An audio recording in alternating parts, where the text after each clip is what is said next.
तो 26 और 27 जुलाई इन 2 दिनों पर प्रदेश में सीटी यानी कि कॉमन एलिजिबिलिटी टेस्ट का आयोजन किया जाएगा, जिसको लेकर शिक्षा विभाग और प्रशासन ने तमाम इंतजाम कर लिए हैं। सीटी की तैयारियों को लेकर सीएम नायब सैनी की अध्यक्षता में एक अहम बैठक भी की गई। वहीं परीक्षार्थियों को परीक्षा सेंटर तक ले जाने और वापस लाने तक का हर इंतजाम पुख्ता और कड़ा किया गया है, जिसकी जानकारी खुद HSSC चेयरमैन हिम्मत सिंह ने दी। चेयरमैन ने परीक्षार्थियों से भी बातचीत कर उनके मन में उठ रहे सवालों के जवाब दिए। चेयरमैन हिम्मत सिंह ने कहा कि यह प्रदेश और कमीशन के लिए बहुत बड़ा एग्जाम है और इसे 100% पारदर्शिता के साथ करवाया जाएगा।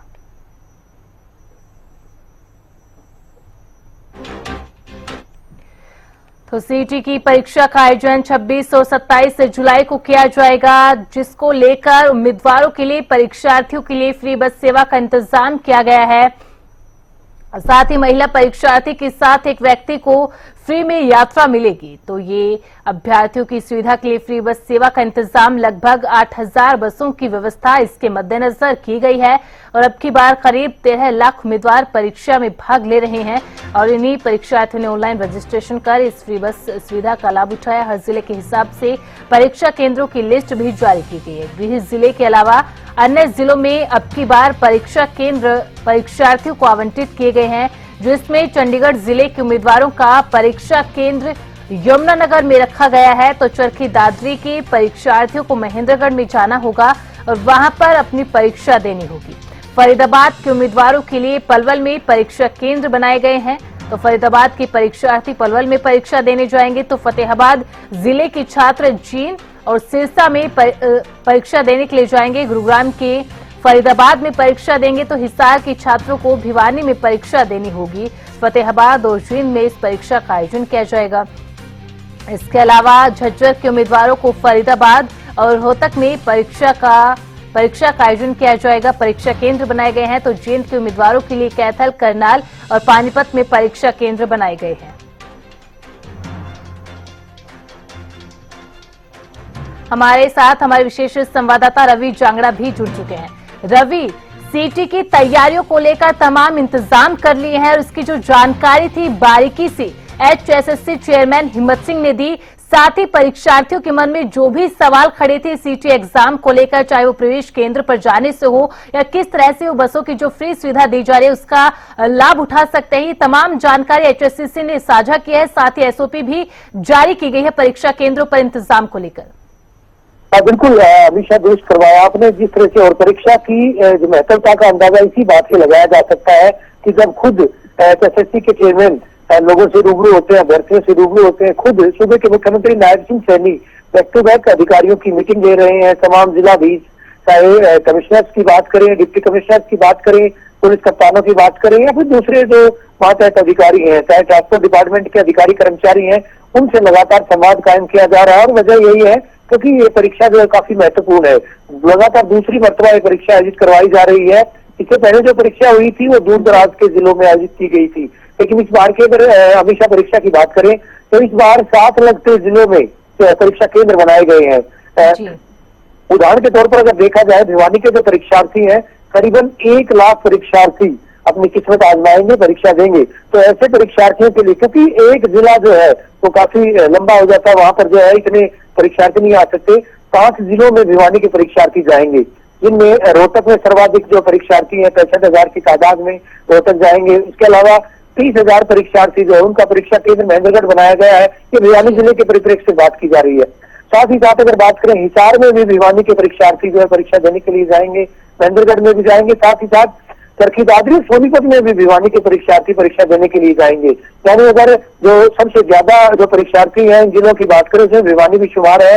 अगर भिवानी की बात करें, यहाँ पर जो परीक्षार्थी परीक्षा देने के लिए आएंगे उनके लिए 36 लोकेशन चिन्हित की गई है। वहां पर 56 परीक्षा केंद्र बनाए गए हैं। और एक बड़ी बात यह है कि यहाँ से जो परीक्षार्थी, यानी 1 लाख जो परीक्षार्थी दूसरे 5 जिलों में परीक्षा देने के लिए जाएंगे, उनके लिए राज्य परिवहन की बसों के अलावा 428 बसें, कुल अगर मैं संख्या की बात करूं 428 बसें प्रत्येक शिफ्ट के लिए, यानी एक शिफ्ट में जो है 428 बसें विद्यार्थियों को लेकर अलग अलग जिलों में जाएंगी। इनमें सोसाइटी की बसें भी है, इनमें स्कूल बस भी है।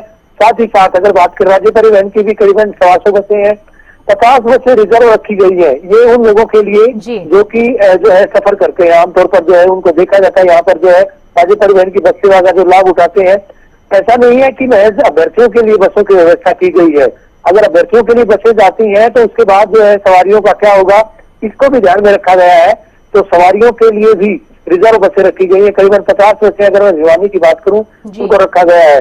चप्पे चप्पे पर पुलिस बलों की निगरानी रहेगी, जैमर्स लगाए जाएंगे, सीसीटीवी कैमरों से निगरानी रखी जाएगी, एसएससी के जो तंत्र है उसके द्वारा। तो माना जा सकता है ये परीक्षा जो है ये अभ्यर्थियों से ज्यादा परीक्षा प्रशासन की परीक्षा है, सरकार की परीक्षा है। क्योंकि अक्सर जो है इस तरह की परीक्षाओं को लेकर सवाल या निशान खड़े किए जाते हैं हमेशा, और इसके बाद कहीं न कहीं विवादों के घेरे में भी आती है। अगर कहीं पेपर लीक होता है या कोई इस तरह की कोई दिक्कत होती है, फुल प्रूफ इसको बनाने के लिए पूरी तरह से पारदर्शिता से परीक्षा जो है वो आयोजित की जाए, इसी के मद्देनजर प्रदेश सरकार लगातार संजीदगी दिखा रही है। लगातार जो है व्यवस्थाएं की जा रही है, व्यवस्थाओं की मॉनिटरिंग की जा रही है, वीडियो कॉन्फ्रेंसिंग के जरिए बाकायदा अधिकारियों को निर्देशित किया जा रहा है। तमाम वो चीजें अख्तियार की गई हैं जिनकी मार्फत परीक्षाओं को सुचितापूर्ण तरीके से, पारदर्शितापूर्ण तरीके से और निष्पक्षतापूर्ण तरीके से इनको संचालित करवाया जा सके, इनका संचालन करवाया जा सके।